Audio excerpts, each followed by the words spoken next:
ഒരു നിമിഷത്തെ ദേഷ്യം ഒരു കുഞ്ഞിൻ്റെ ജീവിതത്തിൽ ഒരിക്കലും മായാത്ത മുറിവുകൾ ഉണ്ടാക്കാം. ഒരു 4 വയസ്സുകാരൻ ഹോളി ആഘോഷമാണ്. കയ്യിലുള്ള വാട്ടർ ഗണ്ണ് കൊണ്ട് അവൻ തൻ്റെ ഗ്രാൻഡ് മദറിൻ്റെ മേലെ വെള്ളം സ്പ്രേ ചെയ്തു. അവനതൊരു ചെറിയ തമാശയായിട്ട് ചെയ്ത കാര്യമായിരുന്നു. പക്ഷെ ഒരു നിമിഷത്തെ ദേഷ്യം, കയ്യിലുണ്ടായിരുന്ന തിളച്ച വെള്ളം അവരാ കുഞ്ഞിൻ്റെ മേലെ ഒഴിച്ചു. ഇപ്പോൾ ആ കുഞ്ഞ് ഹോസ്പിറ്റലാണ്. ഇത് കേൾക്കുമ്പോൾ നമ്മൾ ഷോക്കാവും. നമ്മൾ ചിന്തിക്കും, ഇങ്ങനെയൊക്കെ ഒരു മനുഷ്യൻ എങ്ങനെ ചെയ്യാൻ സാധിക്കുമെന്ന്. പക്ഷെ നമ്മൾ കാണുന്നത് ആ ഒരു ആക്ഷൻ മാത്രമാണ്. അതിന് പിന്നിൽ വർഷങ്ങളായി അടിഞ്ഞുകൂടിയ ഇമോഷൻസ് ഉണ്ടാകാം. Unhealed anchor is dangerous. നമ്മൾ ഹീൽ ചെയ്യാതെ നമ്മുടെ ഉള്ളിൽ അടച്ചു വെക്കുന്ന ദേഷ്യം, സ്ട്രെസ്, പെയിൻ, ഫ്രസ്ട്രേഷൻ ഇവയെല്ലാം ഉള്ളിൽ ഇങ്ങനെ അടിഞ്ഞുകൂടുമ്പം അത് മെല്ലെ ഒരു ദിവസം ഡിസപ്പിയർ ആവില്ല. ഒരു ചെറിയ ട്രിഗർ മതി, ഒരു ചെറിയ സംഭവം മതി, നമ്മുടെ കൺട്രോൾ നഷ്ടപ്പെട്ട് നമ്മൾ ചെയ്യുന്നൊരു റിയാക്ഷൻ പിന്നീട് നമ്മളെ തന്നെ റിഗ്രറ്റ് ചെയ്യിപ്പിക്കുന്നതാകാം. പക്ഷേ ആ ഒരു നിമിഷം മറ്റൊരാളുടെ ജീവിതത്തിൽ മായാത്ത മുറിവുകൾ ഉണ്ടാക്കാം.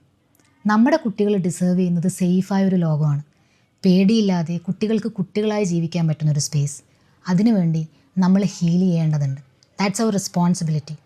Because children don't deserve our wounds, they deserve our piece.